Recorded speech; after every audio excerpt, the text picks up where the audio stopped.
Student welcome to Ashish classes PCM PCB. बच्चों आज हम लोग क्लास 12th केमिस्ट्री में पढ़ेंगे प्रीवियस ईयर क्वेश्चन।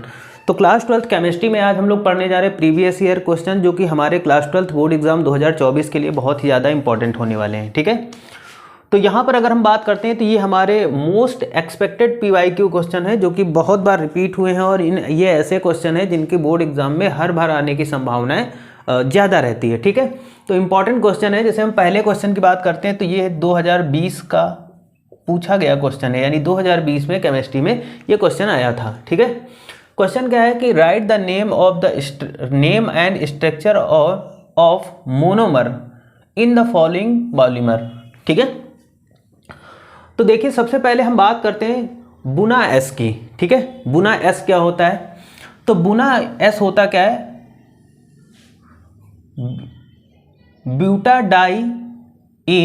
ठीक है, ब्यूटाडाइइन एंड स्टेरिन। ठीक है, ब्यूटाडाइइन एंड स्टेरिन कोपोलाइमेराइज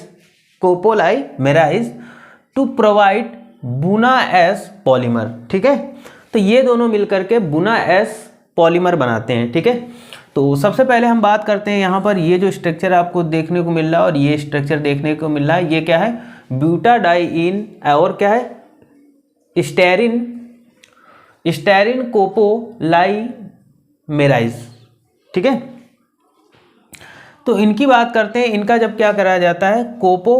पॉलीमराइजेशन। ठीक है, इन दोनों कंपाउंड का जब पॉलीमराइजेशन कराया जाएगा बच्चों, तो पॉलीमराइजेशन के बाद में यहाँ पर देख रहे हैं कंपाउंड बनता है, जिस कंपाउंड का नाम है बुना एस। ठीक है, आगे चलते हैं हम लोग आगे। यहाँ पर अगर हम बात करते हैं ग्लेप्टॉल। ठीक है, ग्लेप्टॉल है क्या? तो ग्लेप्टॉल की बात करते हैं। ग्लेप्टॉल की बात करते हैं तो एथिलीन ग्लाइकोल। ठीक है, ethylene glycol and phthalic acid and phthalic acid, ethylene glycol and phthalic acid are the monomer. तो ये क्या है? Monomer of glyptal polymer. ठीक है, ये गैलिप्टल पॉलीमर के मोनोमर हैं। ठीक है, सबसे पहले हम बात करेंगे, यहाँ पर जो स्ट्रक्चर दिया गया है उसको बोलते हैं एथिलीन ग्लाइकोल। ठीक है, ये क्या है? एथिलीन ग्लाइकोल है और एथिलीन ग्लाइकोल पैथेलिक एसिड के साथ रिएक्शन करेगा। तो यहाँ पर ये जो स्ट्रक्चर आपको देखने को मिल रहा है, इसी को बोलते हैं ग्लेप्टल। ठीक है, क्या हो जाएगा? ग्लेप्टल हो जाएगा। ठीक है, आगे बच्चों बात करते हैं बैकेलाइट। ठीक है, तो बैकेलाइट भी हमारा बहुत ही ज़्यादा इंपॉर्टेंट है, तो ये बहुत इंपॉर्टेंट है, इन क्वेश्चन को आप नोट कर लीजिएगा। बच्चों बैकेलाइट की बात करते हैं तो phenol and formaldehyde are the monomer of bakelite. Bakelite के जो मोनोमर होते हैं वो कौन कौन से होते हैं?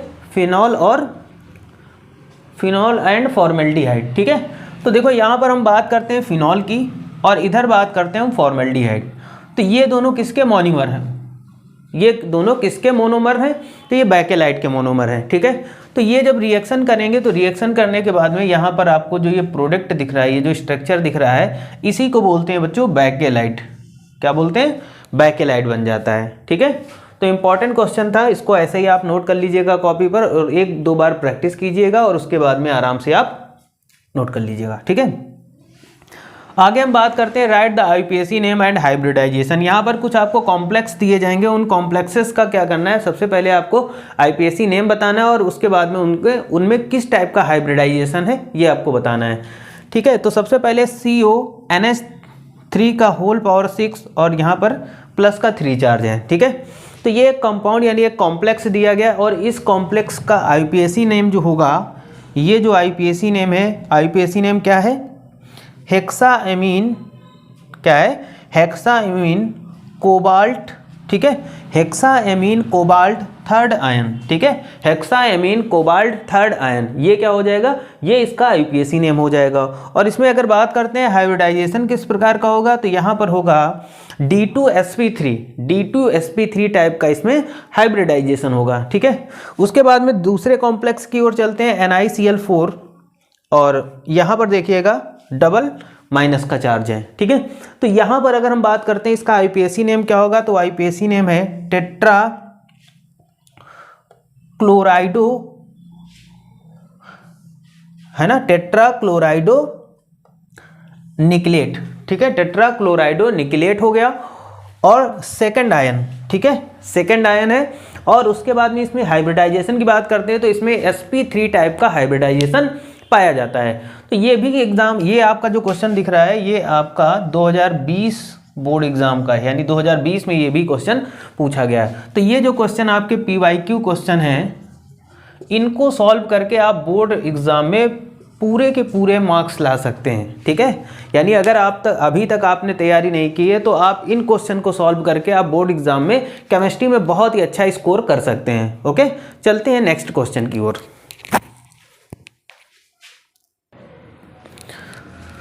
बच्चों क्वेश्चन नंबर 3 दिया गया है, ये भी हमारे 2020 बोर्ड एग्जाम में पूछा गया क्वेश्चन है, यानी प्रीवियस ईयर क्वेश्चन है, तो बहुत ही ज़्यादा इंपॉर्टेंट है।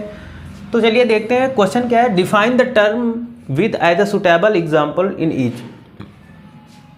यहाँ पर क्या दिए गए हैं कि कुछ आपको टर्म दिए गए हैं, जैसे यहाँ पर पहला टर्म है और ये सेकंड टर्म है, तो इनको हमें डिफाइन करना है। सबसे पहले हम बात करते हैं एंटासिड्स की बात कर लेते हैं। तो एंटासिड्स बेसिकली होते क्या हैं, देखो अच्छा, they are use to relieve the symptoms in hyper acidity या फिर हार्ट बर्न, ठीक है। तो देखो ये एंटासिड्स बेसिकली होते क्या है, इनका यूज़ हम लोग अगर हम बात करें हाइपर एसिडिटी, है ना, हाइपर एसिडिटी या फिर हार्ट बर्न की बात करें तो इन कंडीशन में इसको एज अ रिलीफ हम लोग यूज़ करते हैं, ठीक है, एज अ मेडिसिन में हम लोग यूज़ करते हैं। बात करें कब इसकी ज़रूरत पड़ती है, तो over production of acid in the stomach cases irritation and pain, ठीक है। जब क्या होता है कि हमारे शरीर के अंदर बहुत ही ज़्यादा मात्रा में एसिड का प्रोडक्शन स्टमक में ज़्यादा हो जाता है, ठीक है, तो हमें क्या होने लगता है, यानी इरेशन होने लगता है, इरिटेशन होने लगता है और पेन होने लगता है। देखा होगा कभी कभी आपके पेट में दर्द होने लगता है, तो वो कंडीशन तब आती है जब हमारे पेट के अंदर ज़्यादा मात्रा में एसिड का प्रोडक्शन स्टार्ट हो जाए। तो जब क्या होता है कि हमारे बॉडी में over production of acid in the stomach, irritation and pain start हो जाता है। ऐसी कंडीशन सबके साथ हुई होंगी, है ना। Bye the neutralizing the acid in the stomach, तो हम उस एसिड को न्यूट्रलाइज करने के लिए क्या करते हैं, हाँ, by the neutralizing the acid in the stomach, तो एसिड को न्यूट्रलाइज करने के लिए हम एंटासिड का यूज़ करते हैं। They relieve the symptoms of hyper acidity, जो कि क्या करते हैं कि हमें हाइपर एसिडिटी में बहुत ही ज़्यादा हेल्प करते हैं। देखा होगा आपने, जब आपको एसिडिटी होती है तो आप कुछ मेडिसिन लेते हैं स्पेशली, है ना, तो वो जो एसिडिटी होती है, वो जो आप मेडिसिन लेते हो उसमें क्या होता है, वो एंट एसिड होते हैं जो कि अंदर जा करके उस एसिड को न्यूट्रलाइज कर देती हैं, ठीक है। और जब न्यूट्रलाइज कर देती है तो हमें क्या हो जाता है कि हमारा पेट का जो दर्द होता है, जो पेन होता है, उसमें और बाकी चीज़ों में हमें आराम मिल जाता है, ठीक है। तो ये चीज़ आप समझ गए होंगे। उसके बाद में आर्टिफिशियल स्वीटनर, ठीक है। आर्टिफिशियल स्वीटनर का मतलब होता है कि बच्चों आर्टिफिशियल तरीके से किसी चीज़ को स्वीट किया जाए, मीठा किया जाए, लेकिन वो जो स्वीट होगी वो मीठी ज़रूर लगेगी, लेकिन उससे हमें किसी भी प्रकार की कोई एनर्जी, कोई कैलोरी नहीं मिलेगी। तो वही होता है आर्टिफिशियल स्वीटनर। आर्टिफिशियल स्वीटनर की बात करते हैं तो they are substance which have no nutritive value, ठीक है। ऐसा सब्सटेंस जिसके पास न्यूट्रिटिव वैल्यू नहीं होती, and are added to food have a taste as a similar to neutral sugar. तो इसको क्या करते हैं हम लोग टेस्ट के लिए, जैसे हमारी जो नेचुरल शुगर होती है उसी की तरीके से इसको हम क्या कर लेते हैं, अपने फूड में डाल देते हैं, लेकिन इससे किसी भी प्रकार की कोई हमें एनर्जी या कोई न्यूट्रिएंट नहीं मिलता है, ठीक है। ये सिर्फ टेस्ट के लिए होती है। टेस्ट डू नॉट इंक्रीज, अब जो टेस्ट होगा, sorry, these do not increase the calorie intake values.